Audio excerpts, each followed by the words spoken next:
안녕하세요. 저는 미디어 커뮤니케이션학과 석사 학위 박희명입니다. 오늘 제가 발표할 내용은 제2장 리얼리티의 종말이고 가짜 뉴스에 관한 것입니다. 이 장에서 먼저 실제로 일어난 사건 중 중요한 사건을 바탕으로 가짜 뉴스를 소개하고 다음으로 가짜 뉴스는 경제, 정치, 공중보건, 소셜미디어 등 분야에 미치는 영향을 분석했습니다. 그리고 학자들은 가짜 뉴스에 과학에 관한 연구하고 수치를 통해서 가짜 뉴스가 더 깊게 알게 될 것입니다. 일반적으로 사람들은 가짜 뉴스의 신기성과 민감성 때문에 리트윗할 가능성이 더 높다는 것을 발견했습니다. 가짜 뉴스 위기의 특성은 거짓 정보가 사실보다 빠르게 퍼지면서 실제 행동으로 실제 영향을 미치는 오도하고 있다는 것입니다. 가짜 뉴스가 완전히 저작될 것이 아닐 때 가짜 뉴스는 일반적으로 그것을 수정하거나 조정하고 실제 정보와 혼합하고 그것의 가장 순종적이고 감동적인 요소를 강조함으로써 실제 정보를 왜곡합니다. 다음, 소셜미디어에서 빠르게 확장되고 사람들이 검증하거나 공개할 겨를이 없이 퍼집니다. 한번 퍼지면 아무리 진실을 말해도 조리하기가 어렵습니다. 가짜뉴스의 모든 영향을 알아보기 전에 우리는 카밀라 피올리라는 여배우의 이야기를 소개해야 합니다. 카밀라 피올리는 홍콩 배우였습니다. 2011년에 그녀는 다른 진로로 캡터하여 리딩고 홀딩스라는 홍보 및 소셜미디어 회사를 설립했습니다. 이 회사는 많은 바이오 제약 회사를 포함한 공기업을 위한 투자 광대와 홍보 연구를 전문으로 했습니다. 사실 2014년 SEC 제소에서도 주장했듯이 리딩고는 서명덕 주식 홍보 계획에 종사하는 가짜 뉴스 공자였고 주가를 움직인다는 분명한 목적을 위한 시그니알파, 야후 파이낸스 등 크라우드 소신 투자자 정보 사이트에 가짜 기사를 게재했습니다. 2011년과 2014년 사이에 리딩고는 400개가 넘는 가짜 뉴스 기사를 발행하고 현금과 100만 달러 이상의 주식 대금을 벌어들인 것으로 알려져 있습니다. 리딩고 공유하고 가짜 뉴스를 쓴 회사는 달레나 바이오파마였습니다. 리딩고가 공유되기 전인 2013년 여름 달레나의 주가는 주당 2달러 안팎을 맴돌았습니다. 2013년 8월부터 2014년 2월까지 리딩고는 달레나에 대한 12개의 가짜 뉴스를 발표했습니다. 이 때문에 주가가 계속 올라고 그림을 보시면은 그 실제로 2013년 8월부터 2014년 1월까지 925% 이상 증가했습니다. 우리는 모두 정보가 시장에 영향을 미친다는 것을 알고 있지만 가짜 뉴스의 최종적 영향을 분명하지 않습니다. 칼리나 바이오파마 이야기는 이 둘을 직접적으로 연결시킵니다. 호간 모스코위츠 니스노는 SEC의 비밀 조사 자료를 조사했는데 SEC는 주가를 조작하기 위한 작성된 공기업들에 대한 가짜 뉴스 기사를 확인했습니다. 검증된 SEC 자료에서 가짜 뉴스 발행은 거래량 증가와 밀접한 관련이 있었습니다. 이상 거래량은 진짜 기사 게재에 이어 4일 동안 37% 증가했고 진짜 기사 대비 가짜 뉴스 기사 발행에 이어 50% 이상 증가했습니다. 가짜 뉴스의 투자자들이 진짜 뉴스보다 훨씬 더 강하게 반응한 셈입니다. 이러한 반응은 소규모 기업과 소매 투자자의 비율이 높은 기업에게 더욱 두드려졌습니다. 가짜 기사는 진짜 기사보다 클릭과 읽기가 더 많았고 기사가 읽히는 횟수에 따라 거래량이 늘었습니다. 가짜 뉴스가 주가에 미치는 영향을 보시면 가짜 기사는 최근 SEC 제소와 학종 보도 자료, 기사까지 이어지는 며칠 동안 수익률 변동성을 통제하고 가짜 뉴스 발행 후 4일 동안 실제 뉴스 기사가 하루 평균 가격 변동성 또는 절대 수익률에 미치는 영향이 3배 가까이 되었습니다. SEC는 지난 2014년 리딩고, 드림팀 등 여러 기업과 함께 일했던 가짜 뉴스 공장을 상대로 소송을 제기하며 가짜 뉴스에 대한 조사를 공개했습니다. 가짜 뉴스는 SEC 발표 전 거래량과 가격 변동성에 그 이후보다 더 큰 영향을 미쳤습니다. 그러나 SEC가 가짜 뉴스의 존재에 관심을 끌면서 가짜 뉴스가 뉴스에 대한 대중의 신뢰를 완전히 잠식할 가능성을 보여주자 투자자들 또한 진짜 뉴스에 덜 감동했습니다. 가짜 뉴스가 시장을 교란시킬 수 있다면 우리가 읽고 공유하든 말든 사회 모든 사람에게 영향을 미칠 수 있습니다. 더 중요한 것은 가짜 뉴스가 성공적으로 시장을 교란시킬 수 있다면 그것은 경제 테러에 대한 정치적 동기를 만들어냈습니다. 2019년 4월 뮤얼 보고서가 공개됐고 저자가 총격 반응 내용은 제1관의 기술된 명확한 지정학적 형식, 적극적인 대외국 적대국인 러시아는 미국 민주주의에 공격하고 2016년 미국 대선 결과를 저작하기 위해 하이퍼머신을 적극적으로 사용해왔습니다. 그것은 세계에서 가장 폭발적인 오보 무기화 중 하나였습니다. 러시아의 공격은 잘 계획되어 있었습니다. 인터넷 리서치 기관은 페이스북, 트위터, 인스타그램, 유튜브, 구글, 그리고 다른 소셜미디어 사이트의 가짜 계정을 몇 달, 때로는 몇 년 전에 만들었습니다. 그들은 추종자들을 모으고 다른 계정들과 협력하며 실제 온라인 커뮤니티에 뿌리를 내려고 팔로워들의 신뢰를 얻었습니다. 다음에 그들은 투표를 억압하고 미국 사람의 투표 선택을 바꾸기 위해 의도된 가짜뉴스를 만들어내는데 이는 대부분 공화당 후보인 도널드 트럼프를 향한 것이었고 민주당 후보인 힐러리 클린턴과는 동떨어진 것이었습니다. 유기적인 공유를 통해 이러한 밈을 전파하고 소셜미디어에 대한 그들의 접근성을 높이기 위해 홍보비를 지불했습니다. 트위터에는 가짜 콘텐츠를 올린 소수의 소스 계정과 거의 4,000개의 공유 계정을 구축하여 리트윗과 트렌드 해시태그를 통해 콘텐츠를 증폭시켰습니다. 소스 계정은 수동으로 제어되는 반면 공유 계정은 부분적으로 자동화되고 부분적으로 수동화된 사이버그 계정이었습니다. 2016년 선거 기간 동안 러시아 가짜뉴스는 페이스북에서 최소 1억 2,600만 명에게 퍼졌고 현지에서 최소 7,600만 건의 좋아요와 댓글 등 반응을 얻었습니다. 인스타그램에서 최소 2천만 명에 달래고 적어도 1억 8,700만 개의 좋아요, 댓글, 그리고 다른 반응들을 모여서 훨씬 더 효과적이었습니다. 러시아는 600만 명 이상의 팔로워를 가진 계정에서 트위터로 적어도 1,000만 건의 트윗을 보냈습니다. 우리는 가짜 뉴스의 슈퍼 스프레이더와 슈퍼 소비자가 이들 샘플에 집중을 주도하는 것은 대부분 부실하는 것을 알고 있습니다. 가짜 뉴스는 전인적으로 선정적이며 따라서 일상적인 뉴스보다 더 놀랍고 설득력이 있습니다.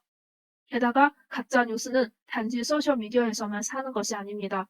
방송 매체와 공인이 자주 집어들고 반복하여 소셜미디어만으로 그 영역을 확대하는 피드백 루프를 만듭니다. 2000년 미국 대통령 선거는 하나의 주요 부동주 플로리다에서 537표에 의해 결정되었습니다. 러시아는 2016년 오버 캠페인은 플로리다, 오하이오, 미시간과 같은 부동주의 유권자를 겨냥했습니다. 페이스북, 트위터, 인스타그램 등에서 러시아 가짜 뉴스가 at 멘션과 해시태그를 이용하여 관심사에 맞춘 콘텐츠로 부동층의 설득력 있는 유권자들을 겨냥하여 사용자 맞춤형 밈으로 사용자를 끌어들였습니다. 가짜 뉴스에 노출되면 트럼프를 찍거나 기권하도록 설득할 수 있었을까? 그것은 소셜미디어 조작이 투표에 어떤 영향을 미치느냐에 달려 있습니다. 러시아의 간섭은 투표에 영향을 미쳤는가? 이에 답하기 위해서는 투표율과 투표 선택의 과학을 이해해야 합니다. 저자가 이 글을 쓰면서 단지 두 개의 출판된 연구만이 소셜미디어 노출을 투표에 연관시킵니다. 소셜미디어가 투표에 미치는 영향에 대한 대규모 연구는 두 가지에 불과하지만 설득력 있는 메시지가 투표율과 투표 선택에 미치는 영향에 대한 실질적인 연구는 2016년 선거에 대한 러시아의 간섭이 가져올 수 있는 영향을 교정하는 데 도움이 될 수 있습니다. 투표 선택과 관련하여 일부 문학 분석적 리뷰는 총선에서의 투표 선택에 대한 비인칭 적조의 영향이 매우 적다는 점을 시사합니다. 또한 설득력 있는 메시지가 경선에서의 투표 선택, 존재별 투표 조치, 설득력 있는 유권자들 겨냥한 선거 운동에도 상당한 영향을 미친다는 것을 발견했습니다. 게다가 소셜미디어의 저작은 선거의 팁을 주기 위한 우리의 투표 선택은 바꿀 필요가 없습니다. 투표율을 높이거나 낮추려는 목표된 노력은 전체 성공 결과를 바꿀 만큼 충분히 실질적일 수 있으며 최근의 증거는 목표된 메시지가 투표율에 영향을 미칠 수 있음을 시사합니다. 가짜뉴스 위기의 표상은 그것이 수정될 수 있는 것보다 더 빨리 퍼지기 때문에 아무리 많은 양의 진실을 말해도 치우기가 어렵습니다. 코로나 바이러스 대유행으로 인한 혼란으로 저자는 2020년 선거 저작 위협은 더욱 크다고 예측했습니다.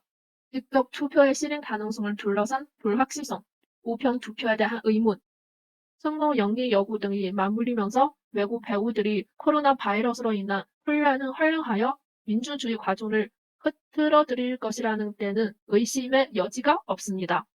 일부 사람들은 가짜 뉴스가 양성이라 주장하지만 시위와 혼란 속에서 연기, 화재, 외국의 간섭 속에서 우리 시대의 가장 중요한 선거로부터 몇 달 후 그것은 선거뿐 아니라 선거 과정의 신성함과 평화에 대한 진정한 위협입니다.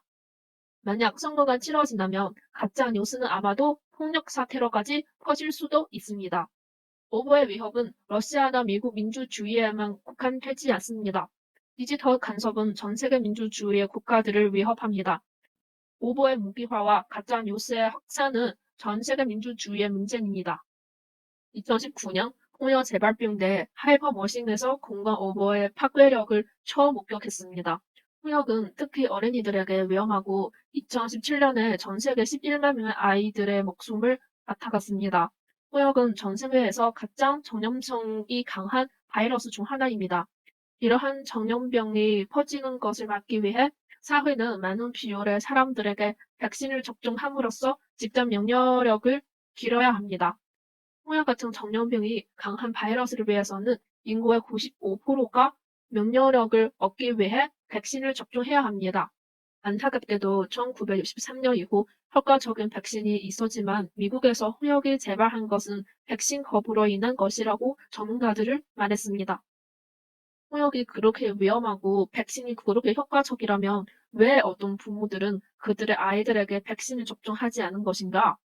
해답은 부분적으로 1998년 앤드류 웨이크필드가 백신을 자폐증과 연관짓는 것을 주장한 의학 전문지 레시스에 배제한 사기성 논문들로 시작된 백신 접종의 위협에 대한 잘못된 정보에 물결해 있습니다.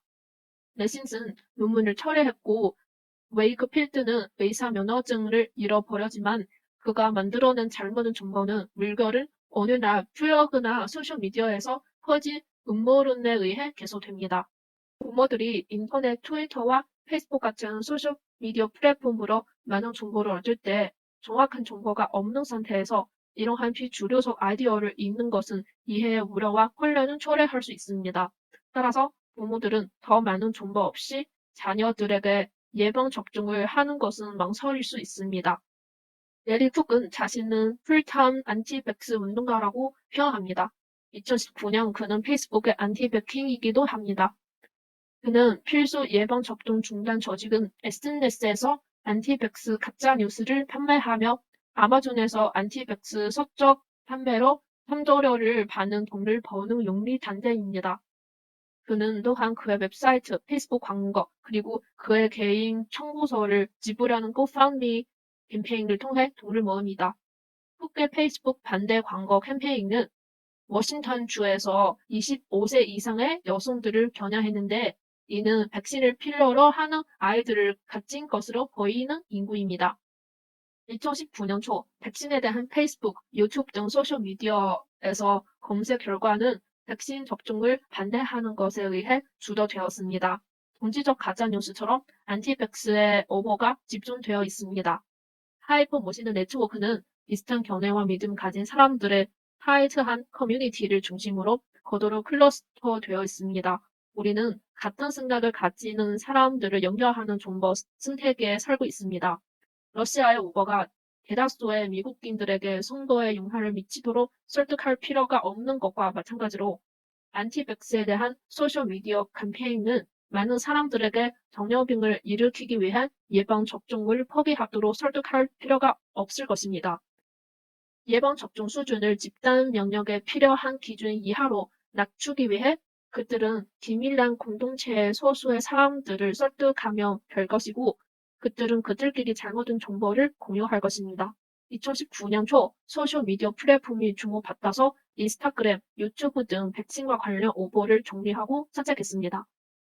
가짜뉴스의 확장은 우리의 민주적 제도와 경제, 공공건강에 잠재적인 재앙을 가져왔지만 가짜뉴스가 어떻게 또 왜 인터넷에 퍼졌는지에 대한 연구는 아직 고름한 단계입니다.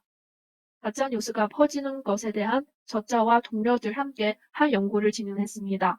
이 연구에서 연구자는 2006년부터 2017년까지 플랫폼에 퍼졌던 긍정의 모든 진실 및 거짓 루머의 확산을 연구하기 위해 트위터와 직접 협작했습니다. 그들은 트위터 역사 기록 보관소에서 합격된 가짜 뉴스에 대한 트윗을 추출했습니다. 이 그림을 보시면 모든 범주의 정보에서 가짜 뉴스가 사실보다 훨씬 더 멀리, 더 빨리, 더 깊이, 더 광범위하게 퍼져간다는 것을 발견했고 규모가 더 클 때도 있습니다. 거짓된 정치 뉴스는 더 깊고 더 넓게 퍼져나가고 더 많은 사람들에게 전달되었으며 다른 종류의 가짜 뉴스보다 더 바이러스적이었습니다. 계정 수요자의 나이, 활동 수준, 트위터 팔로워 수, 원본 트위터 사용자가 검증된 사용자인지 여부를 제어할 때도 거짓이 진실보다 리트윗될 가능성이 70%더 높았습니다. 거짓말은 젖어는 복과 예상치 못한 공선 속에서 함께 일하는 인간들의 복잡한 상호작용을 통해 온라인에 퍼졌습니다. 소셜봇은 가짜 뉴스에 퍼지는 방법의 큰 부분입니다. 온라인에 거짓말을 퍼뜨리기 위해 소셜봇이 사용되는 방식은 불안하기도 하고 밀려서기도 합니다. 2018년의 연구는 가짜 뉴스가 진짜 뉴스보다 더 바이러스적이라는 사실을 입증했습니다. 연구자들은 또한 봇이 신뢰도가 낮은 소스로부터 컨텐츠를 확산시키는 데 큰 역할을 한다는 것을 발견했습니다. 하지만 가짜 뉴스를 정복시키는 봇의 작동 방식은 놀라우고 하이퍼머신을 이용하도록 프로그램된 정교함을 강조합니다. 첫째, 봇은 가짜 뉴스가 출판된 후 처음 몇 초 만에 가짜 뉴스에 달려들어 광범위하게 리트윗합니다. 그들은 이러한 식으로 디자인된 것입니다. 가짜 뉴스 기사의 최초 유포자는 인간보다 묻힐 가능성이 훨씬 높습니다. 둘째, 봇은 영향력 있는 사람을 끊임없이 언급합니다. 만약 그들이 영향력 있는 사람이 가짜 뉴스를 리트윗하도록 할 수 있다면 동시에 가짜 뉴스를 정복시키고 합리화합니다. 하지만 봇을 사람 없이 가짜 뉴스를 퍼뜨릴 수 없습니다.